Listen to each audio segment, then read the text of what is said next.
All right, we had to do a little adjustment. Yeah, because we were getting a little sun glares. But like, let there be light. Am I right? The days are getting longer. God. The first day of summer is coming. Mm-hmm. All that to say, yes, there are people who use privilege as like a dirty word, and I think use it to shame other people into action, and I don't think that's productive. I agree. I think it's, if anything, it's more destructive. And I think... And dividing. Yeah. And I think, honestly, and I'm not trying to belittle our point or the point, but privilege aside, everything you do is a choice. Mm-hmm. You know, and like I don't even know how to say this, but like, yeah, I can choose to go to the riots or I can choose not to. And yes, my privilege allows me that. Mm-hmm. But everybody, privileged or not, is at a choice point. For that specific thing, where the choice is not available is, for example, in one of the events I was in today, a black man talked about going to buy a bottle of water at the store. A cop went in after him and was tapping on his taser. And so this man left because he didn't feel safe and had to go back. That's not a choice. That's not a choice. But that's where we recognize that this is the problem. Yeah. And where the system is broken. I wanted to talk about this too, a really cool graphic today, which I think is part of using privilege. It was out there, you may have seen this. It was from the Giving Tree. And it was basically describing the differences between inequality, equality, equity, and justice. So heavy words. Yeah. So the tree for inequality. Hit me. Let me hold this. Yeah. Actually, we can use this. This is great. We have a tree. We have a tree. A visual. Diagram. Okay. So right now, this tree's leaning towards me. Mm-hmm. We're both at the same level on the ground. I have easier access to the flowers. Mm-hmm. That's inequality. Yeah. Next picture. Tree is still leaning towards me. Now we both have a ladder, so we're both closer. Got it. That's equality. Mm-hmm. Third picture. Tree still leaning towards me. I still have a ladder. You have a taller ladder, so you can get closer to it. That's equity. So giving people, the system still hasn't changed, but you're giving the people who don't have access to the system a better chance at accessing it. Mm-hmm. Justice. When it's evened out. The system is the same for both of us. Thank you so much. Mm-hmm. Learning time with NTBAO. With Professor James. So that was, I think, a really powerful image to describe the difference between these four huge words. Incredibly huge words. To visualize some of the problems with when we talk about equality, giving us both the same ladder, but we still, you still can't reach the tree. But I'm also more dexterous than you, so I get all the flowers. Yeah. Well, and that I think is actually a really perfect way of describing why some people succeed, even though our system is not set up to let them succeed. Yeah. Because some people are really good at gaming the system, are really dexterous, and some people are not. And so that's where we talk about choice. Well, But you're more patient than me, so you probably would do better. Maybe. Who knows? Yeah. With your whittle hands. With my whittle hands. But yeah, so just this idea that we can talk about choice while still recognizing that the system is set up in a way that provides privilege to some and not to all. Yeah. And that doesn't make the privileged bad, but it makes the system broken. Agreed. Yeah. How do we fix the system? Well, girl, that's what we were trying to talk about. No, we gotta fix homeboy in the top seat. Oh my God, we have to fix so many things. And that was another point that I made. Yeah. Even if we go and riot and picket and protest, the person that is still in charge is still demented. Yeah. So I'm not saying don't go and protest and riot and picket and whatever. But when the person when the top of the tree system is still fucked up. Yeah.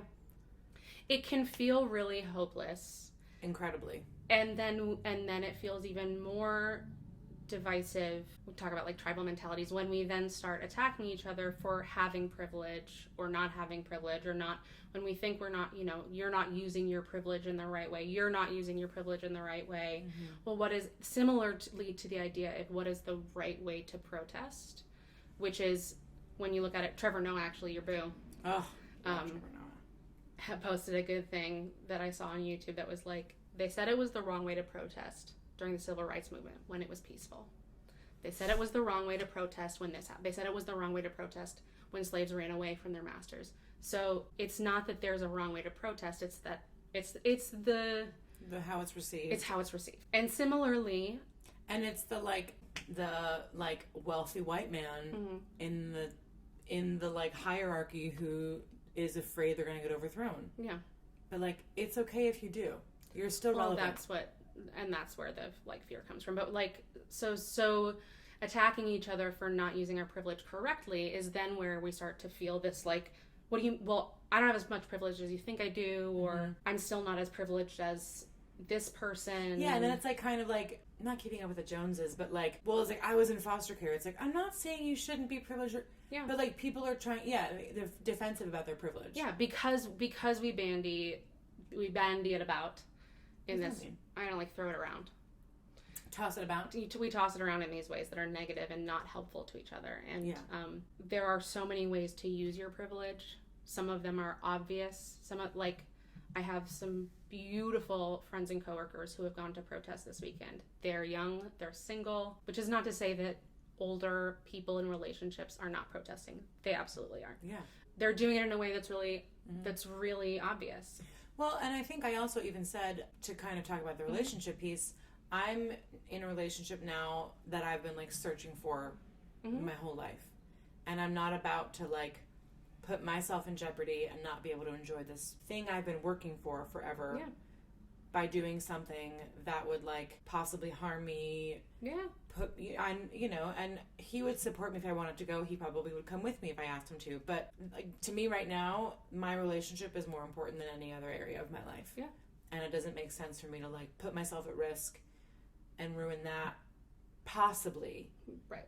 By if something happened to you. If something happened, exactly. Yeah. And you just don't know. There's just no guarantee that you're going to be able to go and it's going to be safe and you're going to be able to leave and especially with, as it turns out, I learned on Saturday that the National Guard was half a block away from our apartment. Yeah, there's a Target like I just didn't know. 5 blocks away, and boyfriend and I were going to go get something, and she's like, just like FYI, there's a National Guard there. And I'm like, oh yeah, they've been there for like 5 days. I had no idea. And they blocked off like 4 or 5 blocks of a main street in Philly, Spring Garden, and like it takes you down over to 95. Like, it's a pretty big. Yeah. It runs both ways. Anyway, all I have to say, it was like, we didn't leave the apartment a lot last week because we had curfew. So like, and it's quarantine, and I just didn't know. And it's all that is to say that it's scary. So calling each other out for doing or not doing the things that we think we should be doing is not helpful. Where we're all. Right now, we're all just doing the best that we can. Literally the best that we can. And that looks differently. That looks different? Different. It looks different. No adjective needed. Adverb? I guess it's an adverb because it's describing a verb. Looks is the verb, and so differently would be describing the verb looks. But I think it just looks different. Well, it looks different. I can't. I quit.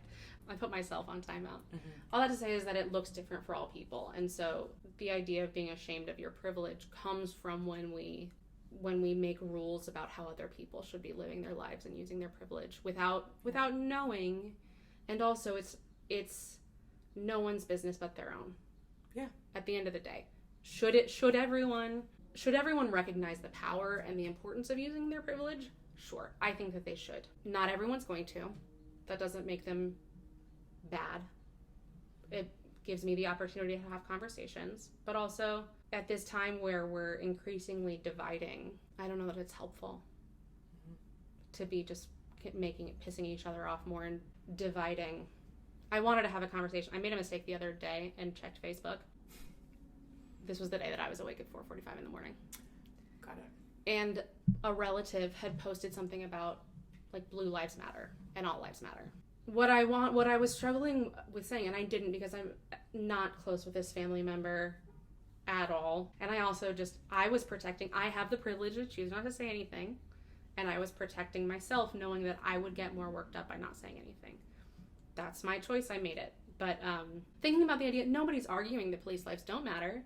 That's why they get bulletproof vests. That's like the ultimate statement of your life matters, so we're going to give you armor. Yeah, I could really go down a rabbit hole with this conversation. I could, yeah. But we talk about injustices. Yeah. It's like, you have a gun. And the black man doesn't. Yeah. So how is that? I have a gun and armor. Yeah, and I'm just black. Yeah. And I have a whole system. And I'm just going to get a fucking bottle of water. And I have a system and a government to back me up. Exactly. Yeah. Yeah. Yeah, not my, I don't. No. Exactly. So the whole like Blue Lives Matter thing comes from people who don't understand that that's not why the Black Lives Matter movement started. Yeah. It came from the fact that people who were being targeted were Black people. Yeah. It comes from the fact that systematically Black lives don't matter. That's what the system says. The other thing, I saw a great YouTube video, LaGuardia Cross, who I love his videos on YouTube. I've sent you a couple. It's New Father Chronicles. The guy with the 2 little daughters? Yeah. Oh my god, fucking so cute. He did a video that was just him talking to himself, but the analogy that he put between the, like, Black Lives Matter, All Lives Matter conversation was like, hey, weren't you raising money for a breast cancer march the other day? Yeah. What if I came to you and said, what, you don't care about AIDS? What, you don't care about heart disease? Heart disease matters. Mm-hmm. AIDS matters. Mm-hmm. So when you draw that distinction, it sounds so silly. Yeah. All that to say, I made the choice not to have that conversation. Am I, like, feeling some kind of way about it? Sure. I don't know. But I don't know. You have to protect yourself and protect your brain space and protect your heart and protect your own feelings. Yeah. And not put yourself down into this, like, shit place because you can't fix or change somebody who's thinking backwards. Yeah. And who just doesn't get it. Yeah. And also, then the other part of it is the opportunity, they're recognizing that maybe somebody could get it, but can we have a conversation in a loving and open way that could also be had in a really accusatory way? And that's challenging. It's challenging. A lot of people think they're open and they're not. Yeah. And a lot of people, and then also just your emotions, things get heated and everybody starts yelling. Mm-hmm. I took so many classes on it. Yeah. All that to say, love yourselves, love your friends, love your neighbors. Don't blame anybody for choosing something that's different than you. Don't shame people who have privilege if you do or don't, because it doesn't help the issue, which is that Black lives are being targeted in a way that other people are not. Also, if you're feeling like you're not sure what to do, there are some really amazing resources. The Black Lives Movement website has actions you can take rated by risk. Mm-hmm. There's a lot of things that can be done, a lot of ways to use your privilege in ways that are safe and feel good for you. Feel free to rate us, subscribe us, whatever. Please write to us if you have ideas about topics, if you've got thoughts on this episode or the one before. I'm Lisa. And I'm Sunny. And just remember this. There's nothing to be ashamed of.